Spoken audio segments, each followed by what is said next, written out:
The Galactic Empire stretched across the cosmos like a shimmering web of stars. For millennia, it had ruled over countless worlds, each more exotic than the last. The Empire's might was unquestioned, its technology unmatched, and its hunger for expansion insatiable. At the heart of this vast domain sat Emperor Zaxthor, a being of immense power and even greater ambition. His 6 eyes, each a different color, scanned the holographic map of the galaxy before him. A small, unremarkable system at the edge of the Orion Arm caught his attention. "What's this?" he asked, his voice a low rumble that echoed through the cavernous throne room. High Admiral Kreela, a tall, willowy creature with skin like polished silver, stepped forward. "A newly discovered system, Your Majesty. Our scouts report a single inhabited planet." Zaxthor's interest peaked. "Intelligent life." "Yes, Your Majesty," Kreela replied. "But primitive. They call themselves humans." The Emperor laughed, a sound like grinding stones. "Humans? What an odd name. Tell me more about these creatures." Kreela activated a hologram, showing images of Earth and its inhabitants. They are bipedal, soft-skinned, and fragile. Their technology is rudimentary. They've barely left their own planet. They spend most of their time fighting amongst themselves over trivial matters. Zaxthor studied the images with growing disdain. "They look weak, pathetic even. Have they detected our presence?" "No, Your Majesty. We've kept our distance, observing from afar." The Emperor's mandibles clicked in contemplation. "These humans could be useful. Their planet seems resource-rich. We could use more labor in the outer colonies." High General Draz, a bulky creature covered in chitinous plates, stepped forward. "If I may, Your Majesty, why bother with diplomacy? These primitives pose no threat. We could simply take what we want." Zaxthor's eyes glimmered with cruel amusement. "An excellent suggestion, General. It's been too long since we've had a good conquest.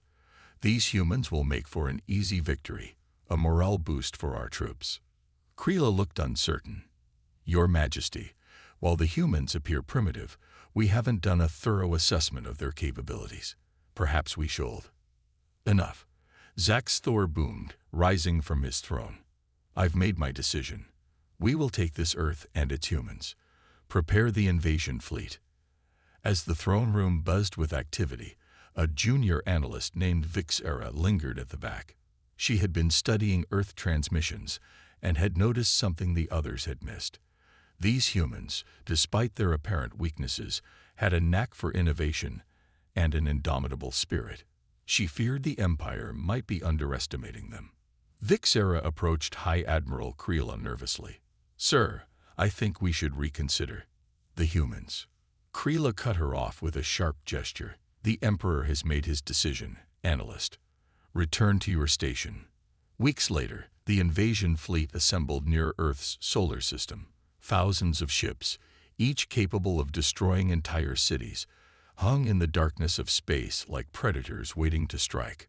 On Earth, astronomers noticed strange readings in the outer solar system. Governments around the world received urgent messages, scrambling to understand what was happening. In a secret bunker deep beneath Washington, D.C., the President of the United States sat with her top advisors, staring at satellite images of the alien fleet. "So it's true," she said, her voice steady despite the weight of the moment. "We're not alone, and they don't come in peace." The Secretary of Defense nodded grimly. "Yes, Madam President. Our worst fears confirmed. What are your orders?" The President stood, her eyes blazing with determination. "We've prepared for this. Initiate Project Prometheus, and send a message to our visitors." "What should it say?" her communications director asked. The President's lips curled into a fierce smile. "Tell them this. We see you. We know why you're here. This is your only warning. Run.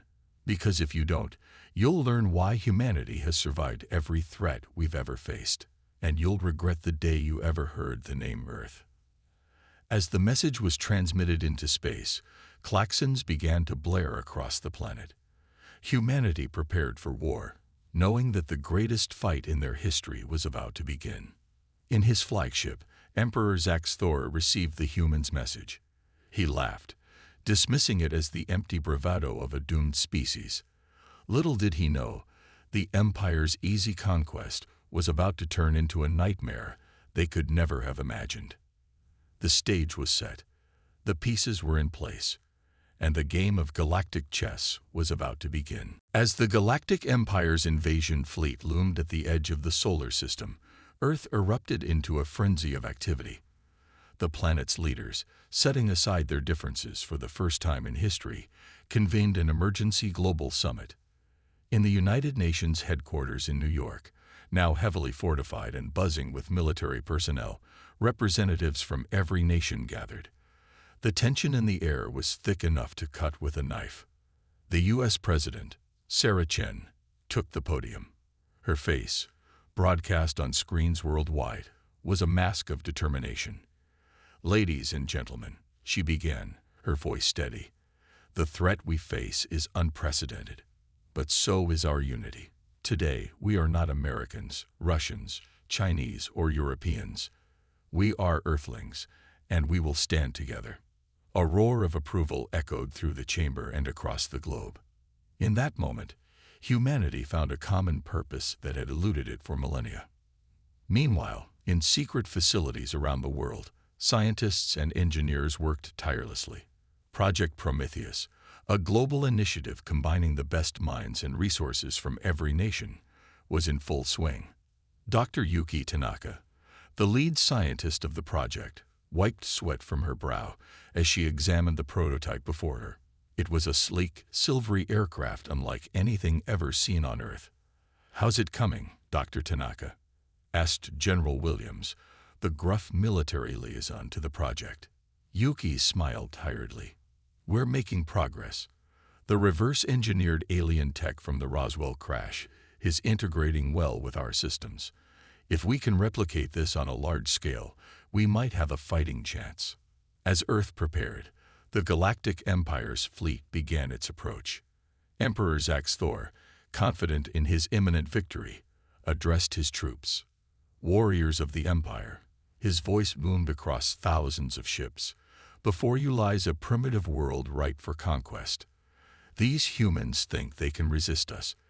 Let us show them the folly of their arrogance." Cheers erupted from countless alien throats, a cacophony of otherworldly sounds that would have chilled human blood. But humans were about to prove they were made of sterner stuff. As the first wave of Empire ships entered Earth's atmosphere, they were met with a surprise. Instead of the primitive defenses they expected, they faced a barrage of advanced energy weapons. Beams of blinding light lanced up from the ground, slicing through alien hulls like paper.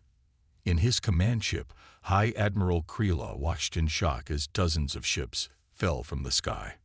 "Impossible," he hissed. "Their technology, it's far beyond what we anticipated." On the ground, human soldiers piloted mechs that bounded across battlefields, engaging alien ground forces with startling effectiveness. In the skies, Earth fighters, enhanced with alien tech, dogfighted with Empire ships, holding their own against vastly superior numbers. In orbit, humanity revealed its trump card. Massive space stations, hidden on the dark side of the moon, came to life. They fired salvos of gravitational weapons, warping space-time itself to crush Empire capital ships. Emperor Thor, watching the battle unfold, felt fear for the first time in centuries. "How?" he roared. "How are they doing this?" The answer came from an unexpected source. Vixara, the junior analyst who had warned of underestimating the humans, had been monitoring Earth's communications. She approached the Emperor, trembling but determined. "Your Majesty," she said, "the humans. They're adaptable. They learn quickly. And they've been preparing for this for decades. They knew we were coming." As the reality of the situation sank in, the Empire's initial assault faltered. What was supposed to be a quick conquest had turned into a grueling battle of attrition. Back on Earth, in the underground command center, President Chen received the latest battle reports. Despite heavy losses, humanity was holding its ground. She turned to her advisors, a grim smile on her face. Send a message to every human on Earth and our forces in space. Tell them, we bleed, but we stand. We fall, but we rise. We are humanity, and we will not go quietly into the night. As her words spread across the planet and to the stars, a renewed sense of determination filled every human heart. The Galactic Empire had made a grave mistake in underestimating Earth. Now, it would learn why humans had survived every threat they had ever faced. The war for Earth had only just begun, and humanity was ready to show the galaxy what they were made of. The space around Earth glowed with the fires of battle. Debris from destroyed ships, both human and alien, floated in orbit, a testament to the ferocity of the conflict. But despite the Empire's superior numbers, humanity was holding its ground. In the Empire's flagship, Emperor Zaxthor paced nervously. His 6 eyes darted between holographic displays showing the battle's progress. How? He growled. How are these primitives resisting us? High Admiral Kreela approached cautiously. Your Majesty, we've analyzed their weapons. It appears the humans have technology far beyond what we initially believed. Zaxthor's mandibles clicked in irritation. Explain. Kreela activated a hologram showing the human fighter jet. Their aircraft can manipulate gravity, Your Majesty. They're using it to achieve impossible maneuvers and speeds. And their energy weapons. He paused, his silver skin paling slightly. They're at least a match for our own. On Earth, in a hidden underground lab, Dr. Yuki Tanaka worked feverishly on a new weapon. Sweat beaded on her forehead as she made final adjustments to a device that looked like a small satellite dish. General Williams stood nearby, watching anxiously. Is it ready, Doctor? Yuki nodded, her eyes gleaming with excitement. Yes. If this works, it could turn the tide of the war. She activated the device. At first, nothing seemed to happen. Then, alarms blared across the Empire's fleet. On the flagship's bridge, chaos erupted. Your Majesty, a technician shouted. Our systems are failing. Weapons, shields, propulsion. Everything's shutting down. Zaxthor watched in horror as his mighty warships began to drift helplessly in space. What sorcery is this? He roared. Back on Earth, cheers erupted in the command center as reports came in. President Chen turned to her advisors, a fierce grin on her face. It worked. The EMP cannon worked. Across the globe, humans launched a coordinated counterattack. Fighters swarmed the disabled Empire ships, their gravity drives allowing them to dance around the lumbering alien vessels. But the Empire wasn't defeated yet. As Zaxthor raged on his flagship, emergency systems kicked in. Slowly, the alien ships began to recover. Launch the Worldbreaker. Zaxthor commanded, his voice filled with fury. Let's see how these humans handle our ultimate weapon. From the belly of the flagship, a massive cannon emerged. It began to glow with an ominous purple light. On Earth, sensors detected the new threat. In the Pentagon, military leaders watched with growing concern. What is that thing? President Chen asked, her voice tense. A young analyst, his face pale, replied, based on its energy readings, it could crack our planet in half. Silence fell over the room. Then, a voice crackled over the comms. It was Dr. Tanaka. Mr. President, we have one more card to play. In orbit, a seemingly innocuous satellite suddenly came to life. It emitted a strange rippling field that spread quickly through space. Aboard the flagship, Zaxthor was about to give the order to fire when suddenly, the Worldbreaker's glow faded. What's happening? He demanded. Kreela checked the readouts, his eyes widening in disbelief. Impossible. They've created a field that neutralizes exotic particles. The Worldbreaker, it's useless. As the Empire reeled from this latest setback, humanity pressed its advantage. The EMP cannon fired again and again, disabling entire squadrons of alien ships. In the skies and space around Earth, human forces, emboldened by their successes, fought with renewed vigor. Mechs on the ground used gravity manipulation to leap impossible distances, bringing down Empire walkers with precision strikes. As the battle raged, Vixora, the junior analyst who had warned about underestimating humans, approached Zaxthor. "Your Majesty," she said, her voice quavering but determined, "we must retreat. The humans, they're not just strong, they're innovative. They're adapting to our tactics faster than we can counter." Zaxthor, his earlier arrogance replaced by shock and fear, finally nodded. "Sound the retreat," he said, his voice hollow. We need to regroup." As the Empire's forces began to pull back, cheers erupted across Earth. In every city, every bunker, every battleship, humans celebrated their first major victory.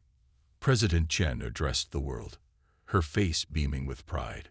"Today, we have shown the galaxy what humanity is capable of. But this is just the beginning. The Empire will return, and we must be ready. Today we fought for our survival. Tomorrow, we'll take the fight to them." As the humans celebrated and prepared for the next phase of the war, the Empire retreated to lick its wounds. But both sides knew this was far from over. The galaxy watched in awe as humanity, the underdog, stood tall against the mightiest empire in the cosmos. The war was entering a new phase, and the universe would never be the same. The initial invasion of Earth had failed, but the war was far from over. As the Galactic Empire regrouped at the edges of the solar system, humanity prepared for the next phase of the conflict. They knew they couldn't match the Empire's numbers, but they had other advantages. In a secret facility on Mars, recently colonized by humans, Captain Zura Kim briefed her team of elite soldiers. "Ladies and gentlemen," she said, her voice firm, "welcome to Operation Phantom." The room was filled with the best pilots, hackers, and special forces operatives Earth had to offer. They listened intently as Zara explained their mission. "We can't beat the Empire in a straight fight," she continued, "so we won't fight fair. We're taking the war to them, striking from the shadows and disappearing before they can react." Meanwhile, aboard the Empire's flagship, Emperor Zaxthor was in a foul mood. His initial defeat had cost him dearly in the eyes of the Galactic Council. "These humans," he snarled, "they must have weaknesses. Find them." High Admiral Kreela approached cautiously. "Your Majesty, we've detected unusual activity in the asteroid belt. It seems the humans are up to something." In the depths of space, human ships darted between asteroids. These weren't the large battleships used in Earth's defense. These were smaller, faster vessels, painted black to blend with the void of space. Captain Kim's voice crackled over the comm. "Remember your training. Hit hard, hit fast, and get out. Let's show these aliens what humans can do." The human fleet split into smaller groups, each targeting a different part of the Empire's supply lines. They struck with precision and speed that left the Empire reeling. On a distant planet serving as an Empire outpost, alarms blared as human ships appeared out of nowhere. Before the aliens could react, key facilities were destroyed, and the humans vanished back into space. Similar scenes played out across dozens of worlds. Empire commanders found themselves facing an enemy they couldn't pin down or predict. Back on the flagship, Zaxthor raged at his subordinates. "How are they doing this? They're primitives. They shouldn't be able to reach our outer worlds." Vixora, the junior analyst now promoted for her insights, spoke up. "Your Majesty, it seems the humans have developed some form of faster-than-light travel. They're using it to strike anywhere in our territory at will." The Emperor's eyes widened in disbelief. "Impossible. We've had FTL technology for millennia. How could they develop it so quickly?" On Earth, Dr. Yuki Tanaka stood before a gleaming silver ship, its hull adorned with strange symbols. "The wormhole drive is stable," she reported to President Chen. "We can thank our friends for this one." The president nodded, a small smile on her face. "The Greys have certainly proved useful allies. Who would have thought those UFO sightings were real all along?" As weeks turned into months, the Empire found itself increasingly on the defensive. Human guerrilla tactics were taking a toll. Supply lines were disrupted, communications were in chaos, and morale was plummeting. Captain Kim's team had become legends among both humans and aliens. They appeared out of nowhere, struck with devastating effect, and vanished before the Empire could respond. During one particularly daring raid, Kim's ship found itself cornered by an Empire cruiser, but instead of fleeing, she did the unthinkable. She rammed her ship directly into the cruiser's bridge. At the last second, Kim and her crew activated their experimental phase shift devices. They passed through the cruiser's hull like ghosts, leaving behind a bomb that destroyed the alien ship from the inside. News of this impossible feat spread like wildfire through the Empire's ranks. Soldiers began to whisper that humans were not just technologically advanced, but possessed powers bordering on magic. Emperor Zax Thor, his confidence shattered, called an emergency meeting with his top advisors. "We need a new strategy," he admitted, his voice heavy with defeat. "These humans, they're unlike anything we've ever faced." As the Empire struggled to adapt, humanity pressed its advantage. The war that was supposed to be a quick conquest had turned into a grueling conflict that spanned the galaxy. On Earth, President Chen addressed the United Nations. "We have proven that humanity will not go quietly into the night. But now we must be prepared for a long war. We will take the fight to every corner of the galaxy if we must, to secure our right to exist." The chamber erupted in cheers and applause. Humanity, once thought to be easy prey, had become the hunter. The galaxy watched in awe as this young species took on the mightiest empire in the cosmos, and held their ground. The war was far from over, but one thing was clear. The age of human expansion into the stars had begun, and the universe would never be the same. The war had raged for over a year, and the galaxy was in turmoil. The once mighty Galactic Empire found itself on the defensive, struggling against an enemy they had grossly underestimated. Humanity, the supposed primitive species, had proven to be a force of nature. On the Empire's capital world, Zax Thorian Prime, Emperor Zax Thor sat on his throne, his once proud posture now hunched with worry. Before him, a holographic map showed the extent of human incursions into Empire space. It was not a pretty sight. "Your Majesty," High Admiral Kreela said, his voice trembling, "we've lost contact with the Orion sector. It seems the humans have." "Enough," Zax Thor roared, smashing a clawed fist on his armrest. "I tire of hearing about human victories. Where are our wins? Where is the mighty empire I have ruled for centuries?" As if in answer, alarms began to blare throughout the palace. Outside, the sky lit up with explosions. Zax Thor rushed to the window, his 6 eyes widening in disbelief. Human ships, sleek and deadly, darted between the capital's defensive platforms, wreaking havoc. "Impossible," he whispered. "How did they find us? How did they get past our defenses?" Meanwhile, aboard the human flagship Nemesis, Captain Zara Kim smiled grimly as she watched the chaos unfold on Zax Thorian Prime. "Phase 1 complete," she reported. "Beginning Phase 2. Across the Empire, similar scenes played out. Key worlds, shipyards, and military installations found themselves under simultaneous attack. The Empire's forces, spread thin trying to counter human guerrilla tactics, were caught completely off guard.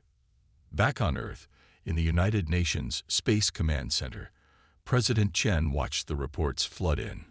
"Operation Thunderclap is a success," her military advisor announced. "We've struck at the heart of the Empire." Chen nodded, her face a mix of satisfaction and concern. "And the package?" "Delivered, Madam President. Captain Kim's team is in position."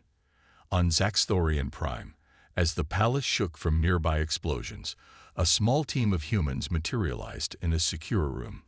Led by Captain Kim herself, they moved with purpose, their phase shift technology allowing them to pass through walls undetected. "There," Kim whispered, pointing at a massive computer core. That's the Empire's central database. Plant the device. One of her team members stepped forward, attaching a small pulsing device to the core.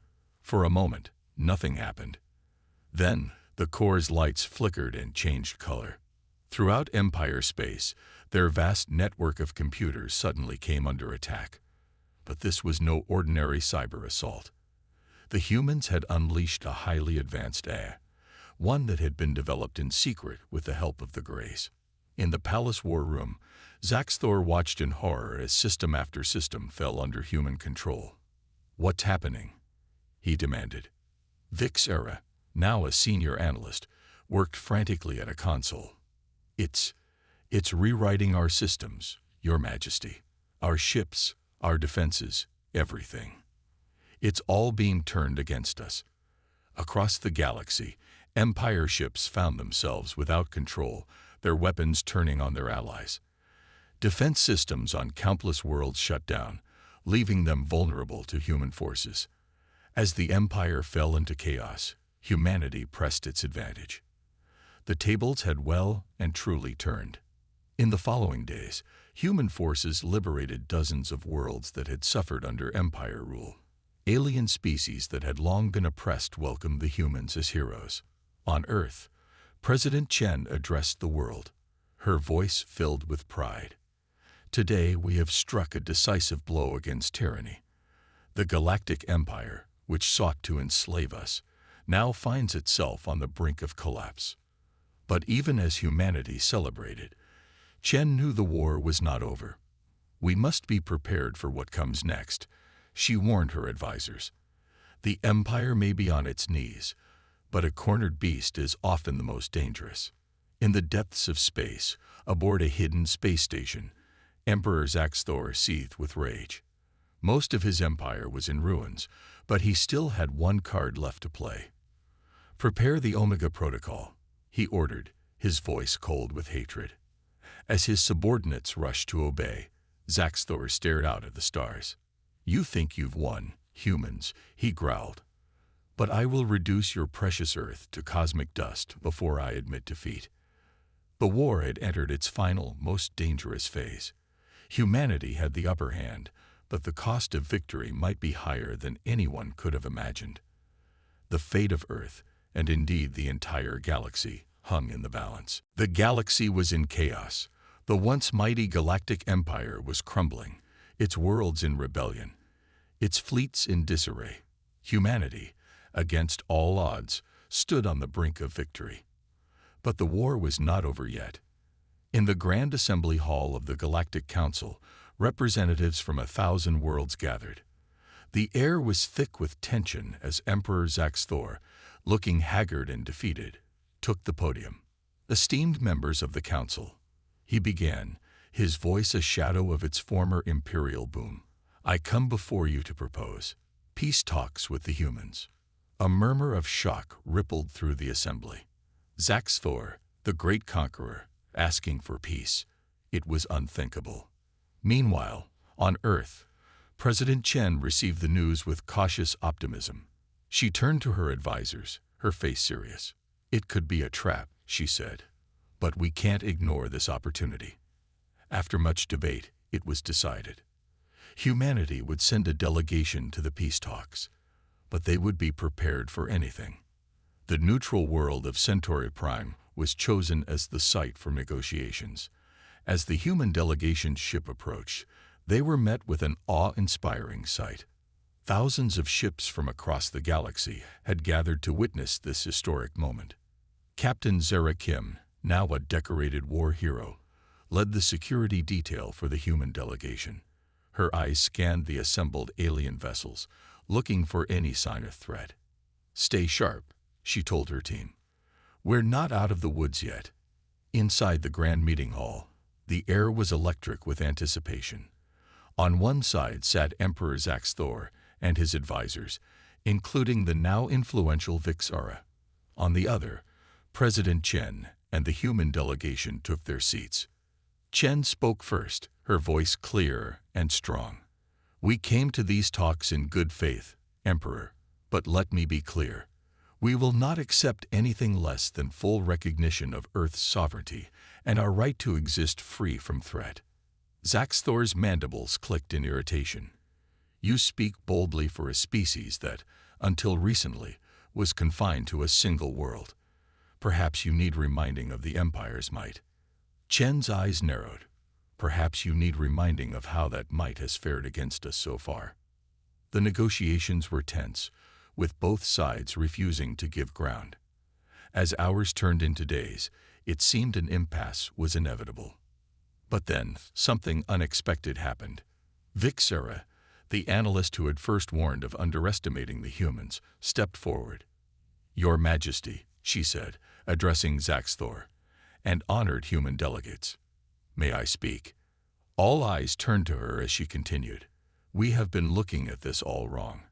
The humans have proven themselves not just worthy adversaries, but potential valuable allies. Their innovation, their adaptability. Imagine what we could achieve together, rather than in conflict." Her words struck a chord with many in the assembly. Murmurs of agreement began to spread. Sensing the shift in the room, President Chen stood. "We did not start this war," she said, her voice firm but not unkind. "We only wish to live in peace, to explore the stars. If the Empire is truly willing to accept us as equals, to work together rather than to conquer, perhaps there is a path forward." For a long moment, Emperor Zaxthor was silent. The fate of the galaxy hung in the balance. Then, slowly, he nodded. "Perhaps," he said, "it is time for the Empire to evolve." Over the next few days, a new galactic order began to take shape. The Empire would transition into a confederation, with Earth and its allies as full members. Humanity's innovative spirit and technological advancements would be shared, in exchange for access to the vast knowledge and resources of the former empire. As the final documents were signed, cheers erupted not just in the assembly hall, but across thousands of worlds. The war was over. A new era of peace and cooperation had begun. Back on Earth, people poured into the streets in celebration. Humanity had not just survived its first interstellar war. It had emerged as a major power in the galaxy. In her office, President Chen looked out at the jubilant crowds. "We did it," she said softly. "We showed them what humanity is capable of." But even as peace settled over the galaxy, Chen knew that new challenges lay ahead. Humanity's journey among the stars was just beginning, and who knew what wonders, or dangers, awaited them in the vast cosmic ocean. 5 years had passed since the historic peace treaty between humanity and the former Galactic Empire. The galaxy had changed dramatically, and at the center of this change was Earth. On a clear day in New York, now home to the Galactic Confederation headquarters, President Chen stood before a crowd of humans and aliens alike. The skyline behind her was a mix of familiar skyscrapers and new otherworldly structures. 5 years ago, Chen began, her voice carried across the plaza and transmitted to billions of beings across the galaxy. "We faced extinction. Today, we stand as equals among the stars." The crowd cheered, a cacophony of human voices mixed with alien sounds. Chen smiled, remembering the long journey that had brought them here.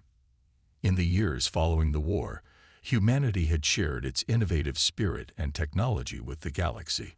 In return, they gained access to the vast knowledge of countless alien civilizations. The result was an unprecedented era of progress and discovery.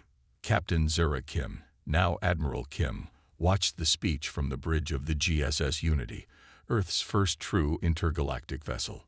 The ship was a marvel of human ingenuity and alien technology, capable of crossing the galaxy in mere days. "To think," she mused to her mixed human and alien crew, "not long ago, we were fighting for our very existence. Now we're exploring the farthest reaches of the universe." Back on Earth, in a lab deep beneath the Himalayas, Dr. Yuki Tanaka worked alongside former Emperor Zaxthor. The once mighty ruler of the galaxy now devoted his 6 eyes and considerable intellect to scientific pursuits. "Fascinating," Zaxthor muttered, examining a holographic display. Your human perspective on quantum mechanics is unconventional, but brilliant." Yuki grinned. "That's us humans for you. We're full of surprises." Their work on merging human theoretical physics with advanced alien technology was revolutionizing space travel and energy production across the Confederation. Meanwhile, on a distant world at the edge of known space, Vixera led a joint human-alien expedition. Her analytical skills, combined with human adaptability, made her team the go-to for first-contact situations. As they approached a newly discovered alien civilization, Vixera turned to her human second-in-command. "Remember," she said, "no matter how strange they might seem, approach with an open mind. That's the lesson we learned from you humans." The human nodded, eyes bright with excitement for the unknown. But not all was perfect in this new galactic order. On some worlds, there were those who resented the rapid rise of humanity. Secret meetings were held, plans whispered in dark corners. In a shadowy room on a forgotten moon, a group of disgruntled former Empire loyalists gathered. Their leader, a scared veteran of the war, spoke in hushed tones. "The humans have grown too powerful, too quickly. We must find a way to check their influence." Little did they know, their conspiracy was already known to the Confederation Intelligence Service, a joint human-alien organization that had proven remarkably effective at maintaining peace. Back on Earth, as President Chen concluded her speech, she addressed these underlying tensions directly. "We know there are those who fear change, who resist our new united future. To them, we say this: we've faced extinction and emerged stronger. We've turned enemies into allies. Whatever challenges lie ahead, we will face them together." The crowd erupted in applause, the sound echoing across the planet and beyond. As night fell, Admiral Kim stood on the observation deck of the Unity, watching Earth grow smaller as they prepared for their next mission. A young alien ensign approached her, eyes wide with curiosity. "Admiral," the ensign asked, "is it true what they say? That when the Empire first came, you warned them to run?" Kim chuckled, remembering those tense early days of the war. "We did," she said, "and they should have listened." The ensign tilted its head. "But aren't you glad they didn't? Look at all we've accomplished together." Kim paused, considering the question. Finally, she smiled. "You know what? You're right. Maybe it all worked out for the best after all." As the Unity jumped to faster-than-light speed, Earth vanished from view. But its influence and the indomitable spirit of humanity continued to spread across the stars. The galaxy would never be the same, and the greatest adventures were yet to come. The end, or perhaps just the beginning.